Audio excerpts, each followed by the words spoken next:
Before we begin this video, I would like to apologize because it took long enough for me to announce the winner of the Wisp Prime Access giveaway. I know that I said it will be announced last weekend, but due to unavoidable circumstances that I have to face in real life, I wasn't able to announce the winner. My schedules are kinda hectic nowadays after work. I enjoy Warframe for a while and then talk something about my experience in the game through my YouTube channel. It's like that every day except for Sundays, since that's reserved for Family Day. Again, I'm really about the delays, but rest assured that the giveaway will be given.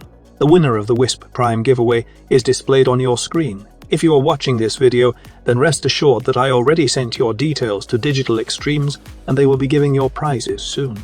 The deadline for submission is August 23, so expect that you will receive your prize during that date or a bit later. Again, I'm sorry for the delays and I thank you all for your patience. I also would like to thank all of you who joined the giveaway. You may not have won today, but there are still chances of winning something valuable in Warframe, as I will be announcing more giveaways soon. So, stick around and I hope that you are enjoying the content. And now let's get back to the main topic of this video. Time flies so fast and we are 10 days away from TennoCon 2023. On their official Twitter page, Digital Extremes teased yet another door, and players are already calling the next big update of Warframe Door Prime. This time around, they are teasing the door from the quills which can be found in Cetus.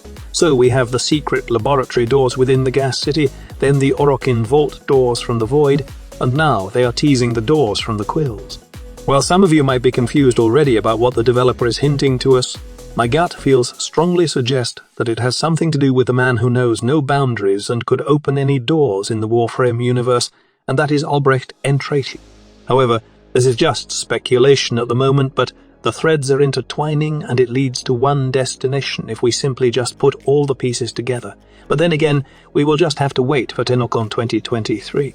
In this video, I would just like to remind you about other possibilities that might get announced during TennoCon 2023, and one of them is the most requested feature by players in the game. It was promised a long time ago, and I hope that the developer will deliver it this year. But first, do remember that Digital Extremes also mentioned about 2 upcoming Warframes, and one of them is set for release in November. This will be a Halloween-themed Warframe, and in the past we have Revenant that should be a vampire Warframe, then got changed into an Eidolon-themed Warframe. I don't know what happened, but all of a sudden, the developer decided to throw that idea out of the bus. We already have a wolf-themed Warframe in the form of Varuna, and I wonder what type of Halloween-themed Warframe will they be making this year. There are tons of possibilities here, and there are tons of concept art in the Warframe community about a spooky Warframe. I just hope that somehow they will get some ideas from the community this time, as some of the new Warframes that they have released recently are just upgrades of the old ones. I don't know if you notice or even feel this, but it seems like Digital Extremes are running out of ideas on how to make a new and unique Warframe. If it doesn't have a condition overload setup, then it has a defense stripping ability that gets rid of both armor and shield, a Warframe that has insane slash damage, or even a Warframe that can inflict invulnerability on enemies. It would be nice to see a Warframe that is out of context this time. Something that feels weird but powerful would be perfect for the Halloween-themed Warframe. They can even put some high-risk, high-reward abilities for the Warframe, or something that will use its life essence to boost its attacks or defense. Anything new would be great and not the usual stuff that we see in the new Warframe releases. Next, it's for sure that they will tackle companion rework, and I already discussed this in a separate video, which you can watch later. I just leave the link in the video description below. But if you don't have time and just want to know the details of that video, then I created that because I was concerned about how they will rework the pet system of the game. We all know that it's either immortality or loot, and the most played companions in the game are the Smita Kavat and the Vulfafila. The developer sometimes has this knack of nerfing things instead of buffing everything, since it's the easiest way to fix everything. I hope that they will not go that route, since Smita Kavat's charm buff will be at risk, but honestly, I just don't know how they will fix this problem. We all know that Warframe is a farming simulator, and having a companion that can boost your loot gain is a no-brainer choice every time.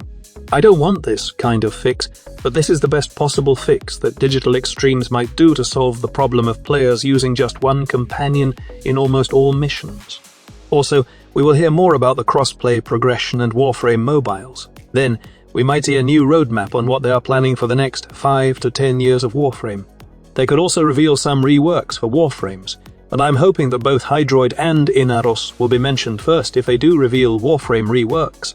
All of these can possibly be talked about in the upcoming TennoCon 2023, but what I really would like to hear is they are planning to release infested leeches and infested Kuva weapons, or whatever they may call them. I don't know if you remembered this, but it was on a Deva stream when Steve said that there will be a variant of Kuva leeches for all factions. We now have the Sisters of Pavos for the Corpus faction, which is the equivalent of Kuva leeches for the Grineer faction. We are only missing one faction for the Nemesis system, and these are the infested leeches. As I have said earlier, the developer mentioned that there will be leech variants for each factions, and if our assumptions are correct, then this would be the right time to summon those infested leeches in the game. In the past, we thought that the likes of Proboscis Cernos were the start of the infested leeches, and we thought that it would be added with the Heart of Deimos update.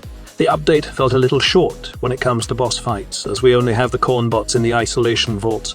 It would be fitting to add the infested leeches right now, especially as additional content for in the open world area in Deimos. They were already hinting that infested leeches are coming in their Div stream, and I hope that it will be added to the game sooner than later. Take note that I'm not hoping this to be the next big update, but an update along the line this year or probably early next year. They could expand the Deimos open world, knowing that the next big update involves the Entrati family. Somewhere down the line they will eventually make a content update focus on infested leeches in Deimos, and I hope that I am right with this one because honestly, the way the Nemesis system is right now is generic.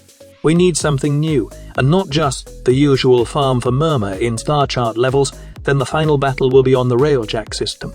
I had a video last year suggesting that infested leeches should be added in the open world areas, wherein the final battle will be in the Cambion Drift. As much as I like to suggest the same Railjack shenanigans, many players have grown tired of the same thing when it comes to farming their nemesis. The Mummer grind is just too much already, and I think this is the main reason why players hated the Nemesis system at launch.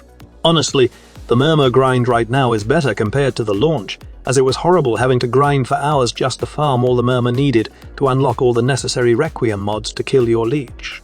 And then, not all Nemesis weapons are worth farming in the past. The way you spawn your Kuva leech was horrible, as you would need to run the same map over and over again until you get the weapon that you want to spawn.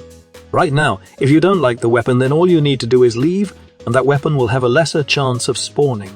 It was a hell of a grind to make the story short, and I hope that Digital Extremes will do something new with the infested leech system. In terms of weapons, since we have in-canon weapons right now, the infested variants of weapons should be at least more powerful than ordinary in-canons. It would be a shame to just farm a mediocre weapon when you can buy some with platinum in the in-canon system. Overall, I'm excited about the infested leech system, and I can't wait to see it in the future. How about you? Are you excited about this new feature? Let me know in the comment section below. Thank you so much for watching, and I will see you in my next video.